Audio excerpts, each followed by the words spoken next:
हर हर महादेव। हार्दिक स्वागत करती हूँ आप लोग का अपने चैनल पे। महादेव जी की कृपा से आप लोग सकुशल अच्छे होंगे। आज मैं बताने वाली हूँ व्रत रहने से और कौन सा पाठ करता है, पूजा हवन पाठ करने से कौन सा पाप करता है और कौन सा पुण्य मिलता है। चलिए शुरू करते हूँ। प्लीज़ मेरे चैनल को सब्सक्राइब, वीडियो को लाइक कर दे, बने रहे चैनल पे। गाइज आज एकादशी है, हम गृहस्थ जनों का स्मार्तो एकादशी है, कल वैष्णो एकादशी है। आज हम लोग गृहस्थ जन का व्रत है। जो लोग व्रत नहीं है वो पूजा विधि से विष्णु जी का करके और कथा सुन सकती हैं। अगर पाठ कर रही हैं तो पाठ कर ले, नहीं तो मोबाइल में सुन ले विधि से विष्णु जी का कथा। गाइज चलिए शुरू करती हूँ, बने रहे चैनल पे। सनक मुनि ने नारद जी को सभी व्रतों के यथा विधि और विधियों के बारे में बताया। हे नारद, इसमें मनुष्य से भूल हो सकती है। भूल चूक मनुष्य का स्वभाव है, इसके लिए प्रायश्चित का भी विधान बना हुआ है। लेकिन जानबूझकर उपेक्षा भाव जो व्यक्ति विधान से प्रतिकूल आचरण करता है उसका कोई प्रायश्चित नहीं है। अनजाने में अपनी माता या बहन के साथ यौन संसर्ग करने वाले व्यक्ति को सीधे अपने पाप को सामूहिक रूप से स्वीकार करके अपने अंडकोशों को स्वयं काट देना चाहिए। इस प्रक्रिया से प्राण नाश होना अवश्यभावी है, किंतु प्रायश्चित हो जाएगा। अनजाने में ही अपने से उच्च कुल की महिला के साथ विषय भोग करने के लिए, कुफल एवं पाप से बचने के लिए गोबर के उपलों में बैठकर भस्मीभूत हो जाना चाहिए। श्रवण स्त्री या अस्वर्ण स्त्री का यौन में वीर स्खलन किए बिना निर्वृत हो जाने वाला 9 वर्ष तक कठोर श्रम के व्रत से तथा वीर स्खलन करने वाला 12 वर्ष तक के कच्छू व्रत करने के बाद ही शुद्ध हो जाता है। अपनी काम भावना के भसीभूत जब कोई व्यक्ति गुरु पत्नी, बहन, भाभी, पुत्री, चाची, मामी या पुत्रवधू से संभोग कर लेता है तो उस नराधम के अग्नि में भस्म हो जाना चाहिए, तभी शुद्धि हो पाती है। चंडाल स्त्री मित्र पत्नी अथवा शिष्य पत्नी से काम सुख प्राप्त करने वाला व्यभिचारी पुरुष 6 वर्षों तक सहमति से विषय भोग करने वाला 1 वर्ष कच्छ व्रत के करने से ही शुद्ध हो पाता है। हत्यारा, शराबी, चोर, व्यभिचारी के समान सभी पाप में लीन जघन्य प्राणी का साथ भी उसी के समान पातकी होता है। इनके प्रायश्चित का भी पूरा विधान है। इसमें जितना अधिक समय संग में व्यतीत होता है उतनी अधिक कष्टदायक प्रायश्चित होता है।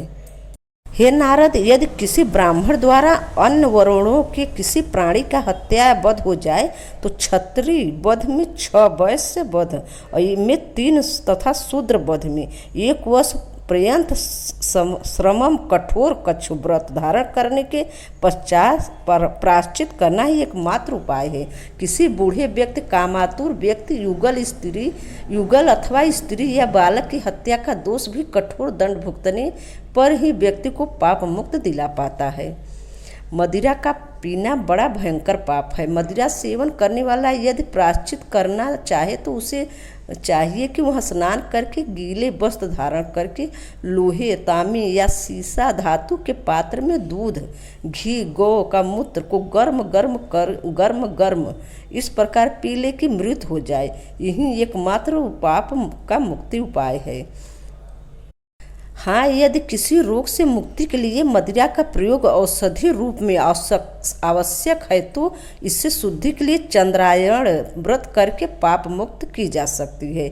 यदि ब्राह्मण कभी भूल से भी अनजाने में मदिरा पान कर लेता है तो उसे पुनः उपनयन संस्कार करा के शुद्ध पवित्र दीजी होना होगा। सीधे या उपरोक्ष रूप से किसी अन्य की वस्तुएं हस्तगत करना, मतलब किसी अन्य की वस्तुएं ले लेना, करना या अपनी बना लेना, मतलब उसे अपना बना लेना अथवा बता देना ही कोई चोरी कहलाता है। जो व्यक्ति ब्राह्मण, गुरु, धर्म पुरोहित अथवा सदाचारी और धार्मिक व्यक्ति के यहाँ चौर कर्म करता है उसके प्रायश्चित है कि शरीर पर घी का लेप करके गोबर के उपलों में बैठकर आत्मदाह कर ले। यदि ये समय रहते वह व्यक्ति चोरी किया गया सामान उसके स्वामी को लौटा देता है तो प्रायश्चित रूप में 12 दिन का उपवास व्रत संतानपन यानी पूरे समय अपने को अग्नि में तपाना करते हुए प्रायश्चित करे। इससे ही शुद्धि संभव हो सकती है, अन्यथा नहीं। हे नारद, अगर जानकर किए गए गोवध का कोई प्रायश्चित नहीं है। किसी विशेष परिस्थिति में सामान्य पदार्थों की चोरी का प्रायश्चित पंचगौ लेने से हो जाता है। लकड़ियाँ, वृक्ष, चमड़ा, मांस की चोरी की शुद्धि के लिए 3 दिन का उपवास, किसी शूद्र का जूठ न खा लेने पर 3 दिन खा लेने से 3 दिन का चंद्रायण व्रत, रजस्वला स्त्री, चंडाल या पापी से भीड़ जाने पर कपड़ों सहित स्नान करने से तथा घी का भोग लगाने से शुद्धि के लिए विस्तार से बताते हुए कहा, हे मुनि नारद, 800 गायत्री मंत्रों का जाप करने से प्रत्येक प्रकार की शुद्धि संभव है। देवताओं या ब्राह्मणों की निंदा भयंकर पाप से गिनी जाती है। इसका कोई प्रायश्चित नहीं है। किसी भी प्रायश्चित में भविष्य में वैसा कदाचरण न करने का संकल्प लेने पर ही प्रायश्चित का सुफल मिलता है, अन्यथा नहीं। जो ईमानदारी से प्रभु में निष्ठा रखते हुए सत्य का आचरण करते हुए प्रायश्चित कर्म को संपन्न करते हैं, उसके पापों का सरलता से नाश हो जाता है। वह पाप मुक्त हो जाता है, वरना वह पतित ही रहता है। इस लोक निंदा और अपमान और परलोक में दुर्गति का भागी होता है। इसलिए सभी प्रकार के तपो, व्रतों और धर्मानुष्ठानों और दान आदि के निष्पादन विधियां हैं, नियत काल और तिथियां हैं। अपने यथासंभव श्रद्धालु भक्तों को अपना अनुष्ठान संपन्न करना चाहिए। यह कहते हुए श्री सनक मुनि ने नारद जी को सभी व्रतों का यथा विधियों को विस्तार से बताना आरंभ किया। व्रत करने की तिथियां एकादशी, अष्टमी, षष्ठी, पूर्णिमा, चतुर्दशी और तृतीया मानी गई है। इन्हीं के दिन उपवास किए जाने से लाभ होता है। यदि किसी कारण ये विधियां अपने से आने वाली तिथियों से मिल रही हैं, यानी जैसे एकादशी में द्वादशी समाहित हो तो फल द्विगुणित हो जाता है। लेकिन यदि ये अपनी पूर्व तिथियों से मिल रही हो, यदि एकादशी दशमी से, अष्टमी सप्तमी से हो, व्रत उपवास निषिद्ध हो जाता है। इनमें किया गया अनुष्ठान सर्वदा निरर्थक हो ही नहीं, हानिप्रद भी होता है। इसमें कृष्ण पक्ष की उपेक्षा शुक्ल पक्ष की अधिक महत्व दिया गया है। इसमें भी मध्यों से पूर्व का समय अनुष्ठान आरंभ करने के लिए उचित माना गया है। यदि पूर्वाह में यह देख लेना चाहिए कि तिथि शुद्ध है अथवा नहीं। पूर्वार्ध में प्रातः यह देख लेना चाहिए कि तिथि का ग्रहण करने योग्य है या नहीं। इसके लिए 2 मुहूर्त का समय काफी है। विचार के लिए यदि व्रत रात्रि का है तो ऐसे में प्रदोष में आने वाली तिथि को स्वीकार करना चाहिए। जिन व्रतों का अनुष्ठान नक्षत्रों के आधार पर निश्चित किया जाता है, उनके लिए शुरुआत के समय नक्षत्र देखकर निर्णय करना चाहिए। यह निश्चित है कि अनुष्ठान के सफल के लिए दिन की तिथियां ही पवित्र मानी गई है। व्रतों का भोग रात्रि में उत्तम होता है। जब संक्रांति काल होता है, अर्थात एक राशि से दूसरे राशि में प्रवेश करता है, तो समय ध्यान, स्नान, ध्यान, जप, तप, होम के करने पर किए हुए जाने वाले दान के लिए सर्वोत्तम होता है। इसके विशेष पुण्य मिलता है। जिस समय सूर्य ग्रहण का सूतक प्रारंभ होता है, उसमें 3 पहर से पूर्व भोजन आदि करना निरष्ट सूचक है। यह समय दान पुण्य आदि के लिए विशेष फलदायक होता है। लेकिन हे नारद, इसमें मनुष्य से भूल भी हो सकती है। भूल चूक मनुष्य का स्वभाव है। इसके लिए प्रायश्चित का भी विधान बना हुआ है। लेकिन जानबूझकर उपेक्षा भाव से जो व्यक्ति विधान के प्रतिकूल आचरण करता है, उसका कोई प्रायश्चित नहीं है।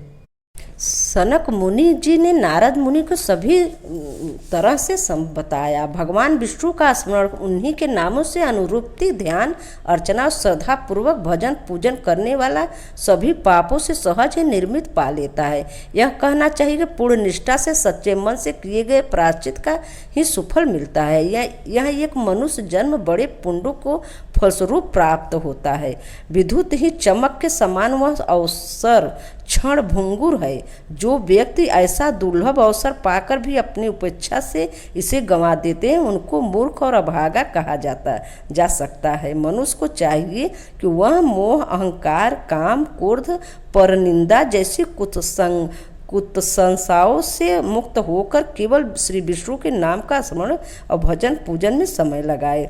जो व्यक्ति यह रहस्य जान लेते हैं, इस जीवन पर विश्वास न करते हुए मृत्यु को समीप जानकर, संयोग या वियोग की प्रकृति का नित्य नियम जानकर मोहन की प्राप्ति के लिए हमेशा तत्पर रहते हैं। विष्णु लोक की एकमात्र मानव का उद्देश्य होना चाहिए, उसी का चरम सुख और चरम लक्ष्य होना चाहिए। यहाँ एक रोग, शोक, मोह, प्राप्ति, चिंता, व्याधि आदि सांसारिक बाधाओं से मुक्त मनुष्य निष्पाप रूप से स्वतंत्र विचरण करता है, वह अपने जीवन सफल अनुभव करता है। निष्पाप रहने के लिए पाप से बचा रहना ही सबसे बड़ा कर्म है। अनजाने में किए गए किसी दुष्कर्म का प्रायश्चित का विधान है, किंतु प्रायश्चित के बाद फिर आप लिप्त होने से पुनः कोई प्रायश्चित उसका निराकरण नहीं है कर सकता। हाँ, यहाँ श्री विष्णु के अनुग्रह से पाप मुक्ति की संभावना की जा सकती है। इसके लिए श्रद्धा, निष्ठा और कर्म से प्रति चेष्टता आवश्यक है। उसके लिए मन में मुक्ति की छटपटाहट बहुत आवश्यक है। सनकादि मुनियों से चारों ओरों चारों आश्रमों का पूर्ण परिचय पाकर श्री नारद जी ने यमपुरी के कठिन मार्ग को जानने की इच्छा प्रकट की।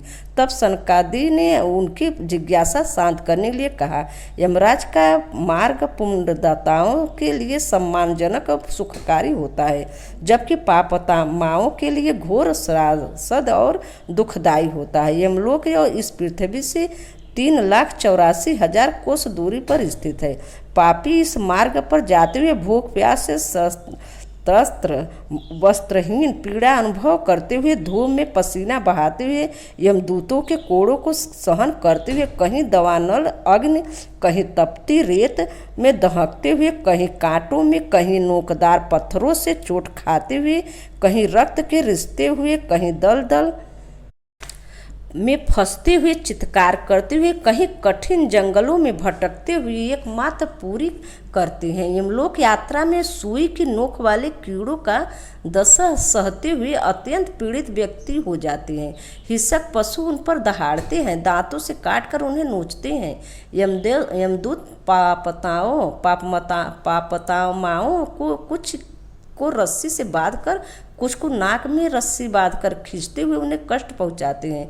कुछ के लिंग के साथ लोहे का भार बांध कर उन्हें भगाने के लिए मजबूर करते हैं। कुछ पापियों के नाक और कान के छेदों से भारी लोहा लटका दिया जाता है। कुछ को घसीट कर भगाया जाता है। कुछ की आंख पर पट्टी बांध कर इतना दौड़ाया जाता है कि हाँफने लगे। तत्पर यह कि रास्ते भर उनको सता कर लाया जाता है। हे नारद, जिन पर श्री विष्णु जी की कृपा होती है, उन भक्त महात्माओं को, दानियों और धर्मपरायण महानुभावों और सद्बुद्धजनों के लिए यह यात्रा सुखकारी होती है। अन्न दान करने वाले भक्तों को मार्ग में तरह तरह के भोजन पदार्थ के रूप में प्राप्त होते हैं। जल दान करने वाले को दूध, दही, घी आदि से परितृप्त किया जाता है। मधु दान करने वाले को सभी पदार्थ और अन्य उत्तम पदार्थ स्वस्त्र बहुलता से प्राप्त होते हैं। वस्त्र दान करने वाले को अच्छे अच्छे वस्त्र, दाताओं को प्रकाश भवन, दान करने वालों को विमान में आरोहण करते हुए आनंद क्रीड़ा करते हुए धर्मराज के मंदिर में पहुंचाया जाता है। पशु दान करने वाले माता पिता को सेवा करने से ब्रह्मचारी, सन्यासी, विद्यानु आदि की सेवा सुरक्षा करने वाले धर्मराज मार्ग की यात्रा बड़ी सुविधा में सुखमयी पूरी करते हैं। इनके लिए यमलोक का वास आनंदमय होता है। हे नारद, पुराण प्रवक्ता और श्रोताओं को तो यमराज स्वयं पूजा करते हैं। हे नारद, नारकीय यातनाएं तो वास्तव में मनुष्य को इसलिए भयभीत करने के लिए दी जाती है कि वह पाप अनाचार से बचे। इन यातनाओं से बचने के उपाय भी है। दान की भावना, सत्कर्म में प्रवृत्ति, धर्म में अनुराग और ईश्वर में भक्ति, ऐसे ही उपाय है। वे मनुष्य बड़े अभागे हैं जो इस परम दुर्लभ मानव शरीर को पाकर भी श्री विष्णु स्मरण, सत्कर्म, दान और पुण्य आदि नहीं करते। और जो मनुष्य आत्मघात कर बैठता है, उसे तो नरक की यातनाएं भोगनी ही होगी। इस सृष्टि में समस्त भूतों से चेतन प्राणी श्रेष्ठ है। चेतन प्राणियों में बुद्धिजीवी श्रेष्ठ है और बुद्धिजीवियों में मानव और मानवों में ब्राह्मण वर्ण स्वर पड़ी हैं। ब्राह्मणों में विद्वान और विद्वानों में विवेकशील, विवेकशील में कर्मपरायण है। कल्प परायण और कर्म परायण में ब्रह्मा वेद वाणी श्रेष्ठ माने जाते हैं। इन श्रेष्ठों में यमराज सहज स्वाभाविक दर्शनीय और मनोरम रूप में पेश होते हैं, लेकिन पापियों के लिए यम का रूप भयानक और विकराल होता है। यमराज की 32 भुजाएं होती है। इनमें विद्युत के समान भयानक शोर करने वाले चीते तीखे चमकीले अस्त्र होते हैं। यमराज की गर्जना कठोर और कपाने वाला होता है। 12 कोस लंबा चौड़ा शरीर होता है। आंखें लाल, नाक लंबी, दाढ़ें बाहर निकली हुई होती है। उनके प्रधानमंत्री चित्रगुप्त और अन्य दूत भी भयानक भेष में रहते हैं। नारद जी के पूछने पर प्रलय के बाद भी पुण्य पाप का योग चलता रहता है या समाप्त हो जाता है। मुनि सनक ने कहा, हे नारद, कर्मों का नाश केवल भोगने से होता है। हे नारद, कर्मों का नाश केवल भोगने से होता है। अतः यह अटल सिद्धार्थ है कि मनुष्य को अपने अच्छे बुरे कर्म का फल भोगना पड़ता है। हे नारद, कर्मों का नाश केवल भोगने से होता है। अतः यह अटल सिद्धांत है कि मनुष्य को अपने अच्छे बुरे कर्म का फल भोगना पड़ता है। प्रलय के समय अथवा सृष्टि रचने के समय सभी प्राणियों का कर्म बीज समाप्त नहीं होता, बल्कि यह अव्यक्त प्रस्तुत रहता है। इस समय ज्योतिषी रूप अक्षर का अनंत नारायण निगुण होते हैं और हुई गुण युक्त दिखाई देते हैं। प्रलय के समय अपने शंकर रूप से सृष्टि का संहार करते हैं और प्रलय की समाप्ति के बाद बहु श्याम के भाव से सृष्टि रचना करते हैं। सृष्टि के जन्म के साथ कर्म बीज अद्भुत होकर जागृत हो जाते हैं। इस तरह पाप अथवा पुण्य का योग कभी नष्ट न होकर अनंत काल तक चलने वाला होता है। कर्मों के बंधन से बंधे प्राणी स्वर्ग में अपने अपने सत्कर्मों का पुण्य का लाभ करते हुए नरक में किए गए पापों का दंड भोगते हुए कर्मों का पूरा भुगतान कर चुकते हैं और उनके खाते में बकाया हुआ कुछ नहीं बचता। तभी वे जन्म भर नरक में बंधन से मुक्त होकर मोक्ष को प्राप्त करते हैं। यह मुक्ति का मानव जीवन का चरम प्राप्त एकमात्र पुरुषार्थ है। जीवन को यह मानव योनि भी बड़े लंबे संघर्ष और कष्टों को पुल पार करने के बाद प्राप्त होता है। अपने कर्म शेष रहने पर जीव नरक के दुख पूरे करने के बाद वनस्पति रूप में धरती पर दोबारा आते हैं। यह अज्ञानग्रस्त योनि फल रहित रहते हुए भी न फलना न फूलना, असमय मुरझा जाना, वायु के थपेड़े सहना, सर्दी गर्मी वर्षा सहते हुए बंदरों के द्वारा खाए जाने वाले कीड़ों द्वारा योनि में जल कीचड़ में पड़े रहकर घृणित जीवन जीने के उपरांत पशु योनि में उत्पन्न होकर अपने बल सहित जंतुओं से पीड़ित होते हुए व्यतीत होती हैं। इस तरह कभी अंडज योनि में, फिर कभी पशु योनि में स्वामी के बंधन में बंधे रहते हुए बिता कर तब अंत में जाकर बड़ी कठिनता से पुण्यकारी मनुष्य योनि मिलती है। मनुष्य योनि में शेष कर्मों के प्रभाव से मनुष्य चर्मकार, स्वर्णकार, नाई, धोबी, चाकर, सेवक, लोहार, बुनकर, दर्जी तथा नीच कर्म के करने वाला नौकर जैसे परिवारों में जन्म लेकर दरिद्रता, विकलांगता आदि भोग भोगते हुए जोर, ताप, सर्दी, शूल, व्याधि आदि सहते हुए कर्म फल पाते हैं। मनुष्य योनि में जीव पुरुष द्वारा स्त्री की योनि में वीर्य संकलित करने के लिए फलस्वरूप जन्म पाता है। इसमें 5 दिन तक जंतु वीर्य के साथ जरायु में प्रविष्ट होकर रक्त और वीर्य के कलिल रूप में रहता है। इसके बाद इसके बाहर आकर झिल्ली बन जाता है, एक मांसपिंड हो जाता है। इस समय मांसपिंड में चेतना नहीं रहती, फिर भी वह माँ के उदर में शारीरिक उष्मा के कलेश से इधर उधर फुदकता रहता है। दूसरे महीने में वह पिंड आकार ग्रहण करने लगता है। तीसरे महीने में पूर्ण होने पर उसमें हाथ पैर आदि अंग बनने लगते हैं। चौथे महीने में अंगों में सांधियाँ, 5वें महीने में नाखून आदि और 6ठे महीने में नखों की सिंधियाँ और 7वें महीने में रोम उत्पन्न हो जाते हैं। 8वें महीने में उसे चेतन आ जाता है। इसी समय 8वें महीने में उन्हें चेतन आ जाता है। इस समय नाभि से जुड़े हुए नाल के द्वारा अपना पोषण प्राप्त करते हैं। यह जरायु में बधा अपने रक्त मांस अस्थिमज्जा से दूषित और नरतल मलमूत्र छिड़काव सहते हुए अपने को दुख और संताप से अनुभव करता है। माता द्वारा भोजन के लिए ऊसड़, शीत, खट्टे मीठे, कड़वे, चटपटे पदार्थों का प्रभाव से पीड़ित होता हुआ नारकी यातनाएं सहता है।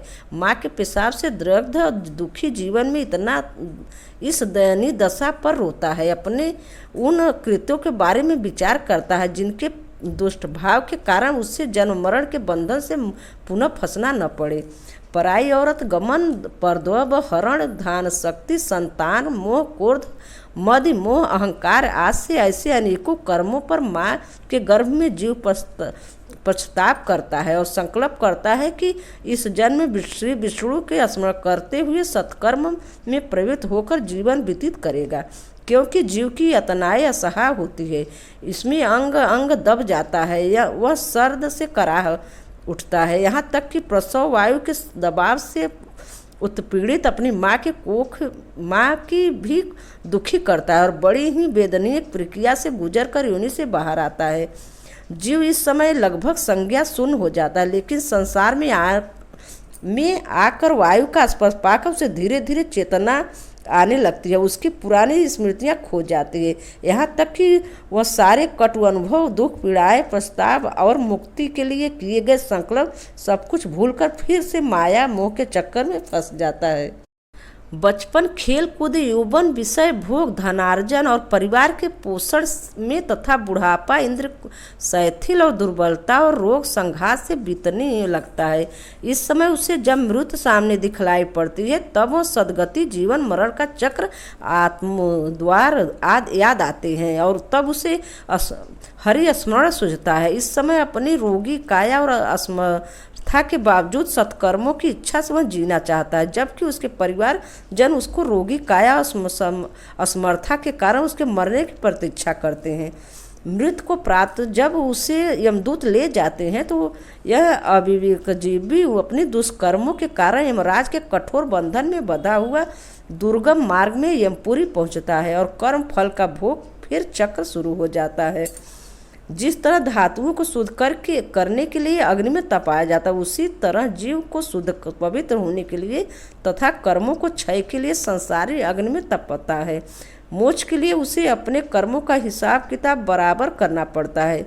उसके लिए ज्ञान, विवेक, अधुबोधन आवश्यक है, जिनके लिए जीव वास्तविकता को जानकर हरि स्मरण करता है। ज्ञान से मनुष्य शरीर के क्षण भंगुर मूलमूत्र का घर तथा सुखों के मृग तृष्णा मानते हुए भौतिक उपलब्धियों को माया जाल बनाकर संसार में विरक्त होकर श्री नारायण में अनुरक्त होकर फिर से उद्धार के मार्ग में बढ़ जाता है। कर्म के प्रभाव से अथवा कर्म गति से निर्मित क्या मार्ग हो सकता है? नारद के यह पूछने पर श्री सनक जी ने कहा कि हे मुनि, यह यातना से मुक्ति और कर्म गति से निर्मित का एकमात्र उपाय एक निष्ठ श्री नारायण विष्णु भगवान है। योग शास्त्र में वर्णित रीति से उनका उपासना किए जाने पर सब तरह की संगतियों का त्याग और सम दमादि गुणों से युक्त होकर नारायण का ध्यान किए जाने पर वे भक्त अक्षय पद प्रदान करते हैं। वस्तुतः चेतवा पुरुष मोक्ष प्राप्ति कर उपाय बताते हैं कि यह ज्ञान भक्ति द्वारा प्राप्त होता है और भक्ति दान, यज्ञ, तीर्थ यात्रा आदि सत्कर्मों से पैदा होती है। भक्ति के प्रभाव से पाप समूल नष्ट हो जाते हैं, इसमें बुद्धि निर्मल हो जाती है। यह बुद्धि और की निर्मलता की ज्ञान है। योगी पुरुष इसके दो भेद करते हैं। ज्ञान योग का कर्म योग पूर्ण पर्यायता के कारण कर्म योग प्रधान माना जाता है। योगी स्वभाव से अहिंसा प्रेमी, सत्य बोलने वाला और क्रोध जीत, दानी, जितेंद्र, राग देशों से मुक्त और दयालु, परोपकारी का तथा ईर्ष्या डाह से विवर्जित होता है। यह सिद्धांत रूप में मान लेना चाहिए कि श्री विष्णु ही एक चराचर जगत के कारणभूत हैं। स्वर खलिबद्ध ब्रह्मा की भावना से यह संसार उन्हीं का लीला रूप है। यह मन वचन कर्म सब प्राणियों के हित में लगे हुए रहकर विष्णु का भजन करते हुए जीवन बिताना ही कर्मयोग कहलाता है। इसमें व्रत, उपवास, पुराण आदि धर्म ग्रंथों को सुनना, सुनाना, विष्णु का स्तमन, आराधना कर्मयोग के अंग है। नश्वर संसार से विरक्त कर्मयोगी अनासक्त भाव से विचरण करता हुआ श्री नारायण का स्मरण करता हुआ अपना घर गृहस्थी और अपने परिवार को देखभाल करते हुए भगवान का स्मरण करना चाहिए। सांसारिक पदार्थों को नशावान और विष्णु की अविनाशी तथा क्षण अक्षर जगत में और समस्त प्राणियों में उनकी विधानता मानने का नाम ज्ञान योग है। इसको सिद्धांत और व्यवहार रूप से अपनाने का अर्थ है संसार में निर्मित और नारायण में प्रवृत्ति और निर्मिति और मूलक ज्ञान में मोक्ष को देने वाला ज्ञान योगी की यह बात जान लेनी चाहिए कि आत्मा पर और अपर दो प्रकार का होता है। पर आत्मा परमात्मा गुण देती है, अपर आत्मा जीवात्मा गुण अहंकार से युक्त है। दोनों एक ही तत्व होने से अभिन्न है। इस प्रकार अभेद ज्ञान का योग नाम योग है। यह शरीर क्षेत्र अर्थात आश्रय का आश्रय स्थल है। इसमें आश्रय लेने वाला क्षेत्रयज्ञ कहलाता है। यही पर ब्रह्मा है जो समस्त कारणों का मूल कारण, तेजों का परम तेज है।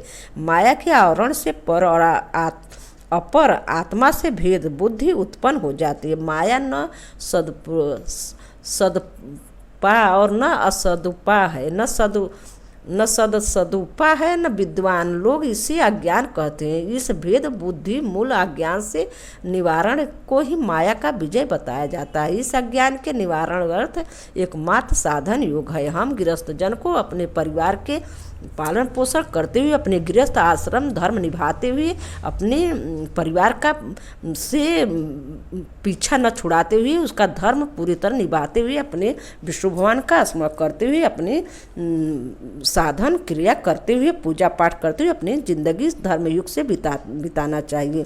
योग के 8 अंग होते हैं: यम, नियम, आसन, प्राणायाम, धारणा, ध्यान और समाधि। इनका वर्ण विलक्षण निमित्त है। इस प्रकार साधना का विस्तृत परिचय देने के बाद सनक मुनि ने विष्णु को प्रसन्न करने की विधि का परिचय देते हुए कहा, मोक्ष को इच्छुक भक्त को चाहिए कि वह श्री नारायण का भजन पूजन अन्य भाव से करे। उनके सच्चे भक्त का कोई शत्रु, दुष्ग्रह या राक्षस किसी का भी भय नहीं होता। इसके लिए सभी श्रेय उपलब्ध होते हुए सभी उसके मित्र होते हैं। शरीर की सभी इंद्रियों को सत्कर्ता श्री विष्णु का पारायण में ही है।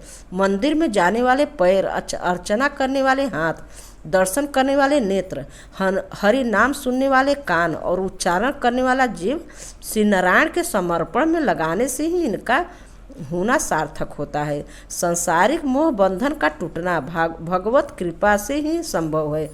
यह चराचर जगत नश्वर मानकर और इसके कारणभूत श्री विष्णु को मानकर उन्हीं की उपासना, नाम स्मरण, पुराण कथा श्रवण कर उनका गुणगान और संकीर्तन में मन रमाने वाले से प्रभु बहुत जल्दी प्रसन्न हो जाते हैं। भक्त को चाहिए कि वह इस शरीर को मिट्टी के घड़े के समान, प्रातः काल के तारे के समान, सूर्य की प्रभा के समान विलुप्त होने वाला समझते हुए अनासक्त भाव से हरि भजन में लीन रहते हुए जीवन का सार्थक करना चाहिए। अनेकों योनियों में भटकने के बाद मिला यह दुर्लभ मानव शरीर पूर्व जन्म के संचित पुण्यों का फल होता है, जिससे व्यर्थ ही भोग विलास में, राग देशों में, लोभ मोह में गंवा का आत्मकरण कल्याण के सुनहरे अवसर को खोना आत्महत्या के समान होता है। जबकि व्यक्ति को चाहिए कि वह अपने कर्मों को खाते में कुछ भी शेष न छोड़ते हुए देव आराधना में लगा हुआ, दान में निर्मित, समस्त भोगों से निर्मित होकर श्री हरि के चरणों में जीवन समर्पित कर दे। इस प्रकार नारद जी ने सनक मुनि से कहा, मनुष्य के जन्म मरण करने के कारण मृत और जन्म ही मृत का साधक है, क्योंकि जो जन्मा है उसकी मृत अवश्य होनी है और जो मर गया है कर्मों का फल भोगने के लिए उसका जन्म निश्चिंत है। यह आवागमन शेष कर्मों का फल हो जाता है और इस बंधन से मुक्ति से श्री नारायण के परम पावन नाम से ही संभव है। यह सिद्धांत रूप से स्वीकार कर लेना चाहिए। धर्म साधन करने वाले जीव यम के पास में नहीं बधता है, उस श्री नारायण विष्णुधाम प्रदान करते हैं। यह सारभूत बात में ईर्ष्या, द्वेष, झूठ और क्रोध आदि बुराइयों को त्याग करके विष्णु भजन करते हुए जीव जीवान्मर्त वासुदेव जनार्दन का स्मरण करते हुए सांसारिक दुखों को और कलेशों से मुक्त काम होकर मोक्ष को प्राप्त करते हैं। इसलिए मोक्ष के अधिकारी जीव को अपने पूरे जीवन में सतधर्म का पालन करते हुए बुद्धावस्था में वानप्रस्थ, संन्यास, ईश्वर आराधना में विचरण करते हुए प्राण त्याग देने से मुक्त काम होकर सदा के लिए मोक्ष के अधिकारी हो जाते हैं। श्री नारायण श्रद्धालु की भक्ति देखते हुए धन संपत्ति वैभव नहीं, क्योंकि वे स्वयं श्री लक्ष्मीपति हैं। इसलिए संसार के सुख वैभव और परलोक का कल्याण की इच्छुक जीव को उन्हीं का भजन पूजन करना चाहिए। ओम नमो भगवते वासुदेवाय नमः। ओम नमो भगवते वासुदेवाय नमः। राधे कृष्ण, राधे कृष्ण, राधे कृष्ण। हर हर महादेव। धन्यवाद।